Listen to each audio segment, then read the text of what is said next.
wacha niseme jambo la mwisho. Ukulima wa pareto hapa Nakuru umeharibika.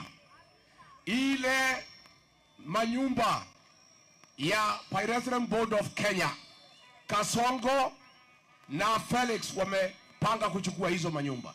Na mimi nauliza huyu Lee Kinyanjui, waziri ambaye ni wa industry, imekuwaje mambo ya pareto imeharibika ukiwa waziri? Huyu Lee Kinyanjui anakaa na Kasongo. Ni msaliti si msaliti? Ati yeye anasema ata resign kwa Kasongo ati akuja hapa mumchague ati governor. Mnaweza kubali?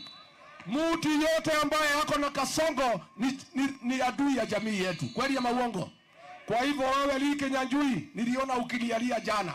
Wewe uliamua kushikana na Kasongo, kuumiza watu ya Nakuru, kuumiza jamii yetu. Wewe ukae na Kasongo mkiwa na Susan Kihika. Mtu yote yako na Kasongo, hatuna biashara na yeye. Tumekubaliana? Wangapi wanasema Lee Kinyanjui ni msaliti, ni msaliti, ni msaliti? Hapa Nakuru wewe Lee Kinyanjui, hakuna mtu atakuchagua.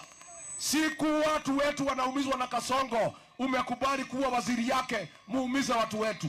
Hata unajifanya wewe ni mjanja.